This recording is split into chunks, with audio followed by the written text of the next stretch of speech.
हाय दोस्तों, मेरा नाम मोहित है। आप देख रहे हैं मेरा चैनल मोहित डिकोड। तो अब हम बात करेंगे on change event. On change event क्या होते हैं रिएक्ट में, इसको हम प्रॉपरली जानेंगे। जैसे कि आपने ऑन क्लिक इवेंट को आप जान चुके होंगे, ऑन क्लिक इवेंट कैसे यूज करते हैं। ऑन चेंज इवेंट में अभी इसलिए पढ़ा रहा हूँ क्योंकि आने वाले लेक्चर में कंट्रोल और अनकंट्रोल कंपोनेंट हम पढ़ने वाले हैं, उसमें ऑन चेंज इवेंट का काफी यूज होने वाला है, इसलिए ऑन चेंज इवेंट आपको आना चाहिए। तो इसके इसके लिए मैं स्टेप बाय स्टेप आपको सिखाऊंगा ऑन चेंज इवेंट। मैंने एक प्रॉपर 5 स्टेप बनाए हैं। पहले क्रिएट इनपुट फील्ड करूंगा, उसके बाद स्टेट के थ्रू इनपुट फील्ड को चेंज करेंगे और अपडेट वैल्यू करेंगे इनपुट फील्ड की डायनेमिकली, और मीनवाइल अपने स्क्रीन पर लाइव प्रीव्यूज के देखता रहेंगे कि जो भी हम इनपुट फील्ड में चेंज कर रहे हैं डायनेमिकली वो अपना स्क्रीन पे कैसा दिख रहा है। और एक लास्ट में क्लियर इनपुट बटन बनाएंगे, इसको क्लिक करने के बाद जो भी इनपुट फील्ड आपने भरी है वो क्लियर हो जाए। तो इस पूरे एग्जाम्पल में ऑन क्लिक का काफी यूज होने वाला है, जिससे आप ऑन चेंज इवेंट को अच्छी तरह से समझ पाएंगे। ये मेरी रिएक्ट जेएस की पूरी प्लेलिस्ट है। अगर आप इंटरव्यू की प्रिपरेशन कर रहे हैं या फिर आप रिएक्ट जेएस को प्रॉपर सीखना चाहते हैं अच्छी तरीके से, तो मेरी पूरे प्लेलिस्ट को आप चेकआउट कर सकते हैं। लिंक आपको डिस्क्रिप्शन में मिल जाएगा इस वीडियो के। तो ठीक है दोस्तों, अभी हम चलते हैं अपना वीएस कोड पे, वहां जाके डिटेल में समझते हैं इनपुट फील्ड को। ये मेरा नॉर्मल कोड है, जो भी मैं अपना दिखाता हूँ नॉर्मल H1 और P टैग बनाया हुआ और कुछ नहीं है। इसमें क्या करा हुआ है मैंने, अपना यहाँ पे जाकर रन करके देखें तो ये सिंपल मेरा कोड रन हो रहा है। देखते हैं, रिफ्रेश कर लेते हैं। हाँ जी, कोड रन हो रहा है। तो अब क्या करता हूँ, मैं इस पूरे कोड को यहाँ से क्लियर कर लेता हूँ। इसमें एक डिव रख लेते हैं। इस डिव में अभी जैसे कि मेरे को बताना है स्टेप बाय स्टेप जो हम चलेंगे, पहले क्रिएट इनपुट फील्ड क्रिएट कर लेते हैं। इनपुट फील्ड के अकॉर्डिंग आपको समझ आ जाएगा। उससे पहले एक H2 और फील्ड कर देते हैं, मोहित डिकोड एग्जाम्पल। नॉर्मल चेक कर लेते हैं कि चीज़ें चल रही हैं कि नहीं चल रही हैं। H2 था, H लिख गया। सिंपल H2 में मैंने दिख लिया मोहित डिकोड एग्जाम्पल। चलो ठीक है, चेक कर लेते हैं कि ये चालू हो रहा है कि नहीं। देखिए नॉर्मल कोड मेरा स्टार्टेड है, तो हम इसी पे वर्क कर सकते हैं। तो अभी जैसा मेरा पहला स्टेप था, पहले स्टेप में मुझे क्या करना है, क्रिएट ए इनपुट फील्ड। मुझे एक इनपुट फील्ड बनानी है, इनपुट फील्ड बनानी है। नॉर्मल इनपुट फील्ड बनाई, टाइप इसका रख दिया मैंने टेक्स्ट, और इसमें प्लेस होल्डर ले लिया। एंटर नेम लिख देता हूँ, एंटर नेम। सिंपल मैंने प्लेस होल्डर में एंटर नेम करके एक प्लेस होल्डर बना दिया, इसका टाइप टेक्स्ट है। देखते हैं ये दिख रहा है कि नहीं। देखिए नॉर्मल एक इनपुट फील्ड बन गई, एंटर नेम प्लेस होल्डर उसका रख दिया। अब क्या करते हैं, एक स्टेट बनाते हैं, कॉन्स्ट, और स्टेट का नाम नेम, और स्टेट का नाम रख लेते हैं नेम और सेट नेम। सेट नेम में अभी कुछ नहीं रखते, इनिशियली ब्लैंक रख लेते हैं इस नेम को। तो यूज स्टेट को ऊपर से इंपोर्ट कराना पड़ेगा, जब तक नहीं चलेगी। यूज स्टेट एक हुक्स है जो रिएक्ट के अंदर से ही इंपोर्ट करके ये उठ के आती है इनकी वैल्यू। तो यूज स्टेट मैंने ऊपर इंपोर्ट भी करा लिया। तो यूज स्टेट इस तरीके से है। अब आप कहेंगे स्टेट भी बन गया और इनपुट फील्ड भी बन गया। अब गेट एंड अपडेट करते हैं वैल्यू को इनपुट फील्ड की डायनेमिकली कैसे अपडेट करते हैं। तो ये जो नेम है यहाँ से उठाएंगे इस नेम को, इसके अंदर एक ना वैल्यू होता है, वैल्यू इसके अंदर डालेंगे जिससे हम डायनेमिक वैल्यू उसकी उठा पाएँ। ये डाला नेम यहाँ पे, और इसके नीचे भी एक पी टैग बनाता हूँ। पी टैग में इसमें भी लाइव प्रीव्यू, जैसा कि मैंने लिखा था, मैं लाइव प्रीव्यू दिखाऊंगा आपको डिस्प्ले करके वैल्यू का। लाइव प्रीव्यू के अंदर अपना इसके अंदर लिख देते हैं नेम। अब देखते हैं जो जो हम इसमें चेंज करते हैं वो दिखता है कि नहीं। 3-4 चीज़ें हमारी क्लियर हो जाएंगी इससे। अब मैं लिखता हूँ यहाँ मोहित MOHIT। देखो कुछ नहीं लिख पा रहा, इसका मतलब कुछ प्रॉब्लम है, क्योंकि इसमें मैं कुछ नाम प्रिंट नहीं कर पाया। प्रॉब्लम ये है कि मैंने सब कुछ बनाया, स्टेट बनाया, इनपुट फील्ड बनाया, इनपुट फील्ड में मैंने वैल्यू से ब्लैंक वैल्यू इनपुट फील्ड में दिखा भी दी, और लाइव प्रीव्यू भी लिख दिया। तो अभी कुछ नहीं है। अभी मैं यहाँ मोहित लिख देता, फॉर एग्जाम्पल मैंने यहाँ मोहित डिकोड लिख देता, और अब मैं इसको दिखाता। देखो मोहित डिकोड यहाँ पे लिख के आ गया, और यह मोहित डिकोड लाइव प्रीव्यू में भी दिख के आ गया। पर ये हो जाता स्टैटिक, ये डायनेमिक नहीं है। ये स्टैटिक यहाँ भरा, नेम में आ गया था मोहित डिकोड, यहाँ नेम में यहाँ दिखा दिया, उसी नेम को यहाँ दिखा दिया। तो मुझे तो दिखाना है इनपुट फील्ड डायनेमिकली कैसे अपडेट होती है, ना कि स्टैटिकली। तो ठीक है, उसके लिए करना क्या है, सिंपल हमें बनाना है यहाँ पे।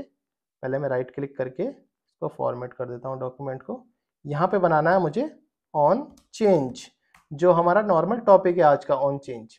ऑन चेंज आप इधर लिखोगे इसको मैं एंटर कर लेता हूँ इसको भी, तो इसको आप इजीली सीख पाएंगे। देखो ऑन चेंज जब आप लिखोगे उसके बाद लिखेंगे, इसमें होता है ऑन चेंज के अंदर ना एक इवेंट होता है, एक एक वो बनाओ, एक इवेंट होता है event dot target dot value. ये एक इवेंट है जो एरो फंक्शन के अंदर मिलता है, और सेट नेम में डाल देंगे इस इवेंट को, सेट नेम में से उठाएंगे event dot target dot value. इससे क्या होगा, जो भी हम लिखते रहेंगे, जो भी हम यहाँ लिखेंगे, वो इवेंट के थ्रू हमारा यहाँ चेंज हो जाएगी हमारी टारगेट की वैल्यू को। अब हम चेक कर लेते हैं कि हमारा चीज़ें ठीक चल रही हैं कि नहीं। देखो अब क्या था, मैं रिफ्रेश करता हूँ यहाँ से, अभी यहाँ पे मोहित डिकोड ही आ रहा है क्योंकि मोहित डिकोड ही यहाँ पे है और यहाँ पे है। अब मुझे इसको ना ब्लैंक करना है, इसको मैं ब्लैंक कर देता हूँ। अब देखिए कुछ भी नहीं है, अब मैं यहाँ पे कुछ पेस्ट कर, अब मैं कुछ भी लिख सकता हूँ। वो जो मेरी वैल्यू मैंने ऑलरेडी प्री डिफाइन करी थी, वो मेरी चीज़ें को अपने उसको चेंज नहीं करने दे रहा था, इस चक्कर में मैं वहाँ चेंज नहीं कर पा रहा था। तो यहाँ मैंने कर दिया ब्लैंक, और अब मैं यहाँ कुछ भी लिखूंगा मोहित कुमार, तो सीधा यहाँ दिख जाएगा। तो ये मैं ऑन चेंज यहाँ कर रहा हूँ, लाइव प्रीव्यू भी ऑन चेंज दिख रहा है, तो मेरा लाइव प्रीव्यू चल रहा है, ऑन चेंज भी चल रहा है। तो एक चीज़ और मैं आपको क्लियर करता हूँ, यहाँ से मैं इसको हटा के ना ऑन चेंज में हैंडल चेंज लिख देता हूँ, हैंडल चेंज, सिंपल मैंने हैंडल चेंज लिख दिया। अब ये मेरा बन गया फंक्शन, ये एज ए फंक्शन काम करेगा।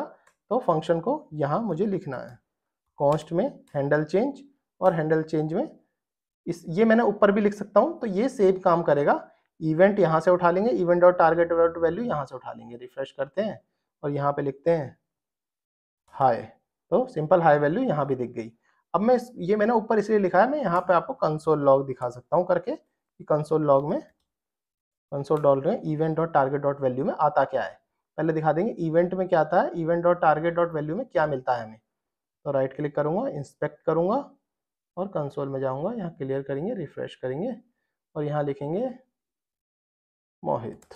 मोहित देखिए जैसे जैसे मैं इवेंट लिख रहा हूँ, ऐसे ऐसे जैसे जैसे मैं ऊपर टेक्स्ट लिख रहा हूँ, ये कंसोल लॉग में हमारा टेक्स्ट ये फर्स्ट दिखता जा रहा है, क्योंकि ये सब कुछ इवेंट का पार्ट है। अगर इवेंट से उठता है सब चीज़, इवेंट जो है जावास्क्रिप्ट का पार्ट होती है इवेंट, वो सीधा यहाँ से जो भी आप लिखते हैं वो सीधा यहाँ इवेंट में दिखाती है। Event dot target dot value, target target ये है और वैल्यू इसके अंदर अपनी दिखती है आपको, जो भी आप लिखते हैं। देखो ये रहेगी, ये पूरी वैल्यू यहाँ से मिल गई। इवेंट ई मतलब इवेंट, जो मैंने ई इसमें कंसोल कराया ई, फिर उसके अंदर जाएंगे टारगेट, टारगेट यहाँ गए, उसके अंदर जाएंगे वैल्यू में, जो वैल्यू में वही मिल जाएगी जो आप यहाँ लिख रहे हैं।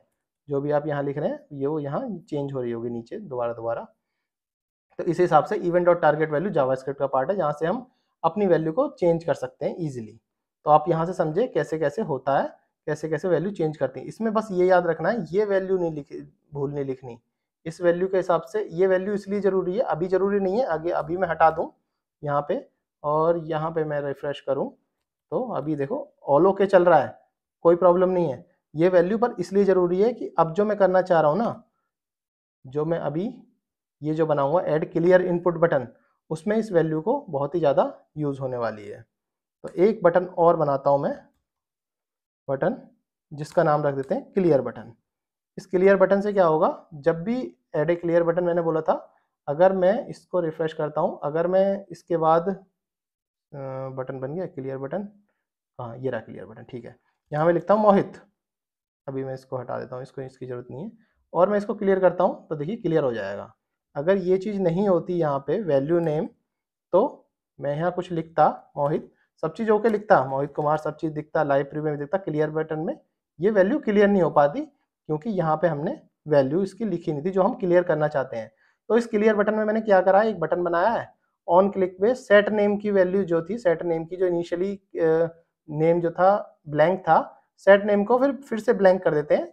क्लियर बटन को जैसे हिट करता है यूज़र, सेट नेम ब्लैंक हो जाता है, जो इसके अंदर वैल्यू होती है, वैल्यू में जो नेम होता है वो भी ब्लैंक हो जाता है। इस हिसाब से क्लियर बटन यूज होता है। बेसिकली मेरा काम ये था ऑन चेंज आपको बताना, ऑन चेंज से हम कैसे वैल्यू फॉर्म में या फिर कोई इनपुट फील्ड में या कैसे भी हम हैंडल चेंज के through event dot target dot value की हेल्प से उसमें सेट नेम में अपनी वैल्यू को सेट कर सकते हैं। तो ठीक है दोस्तों, ऑन चेंज इवेंट आप समझ गए होंगे। अगर कोई इशू आए तो मेरे को कमेंट बॉक्स में लिखें, मैं आपको वहाँ रिप्लाई करूंगा।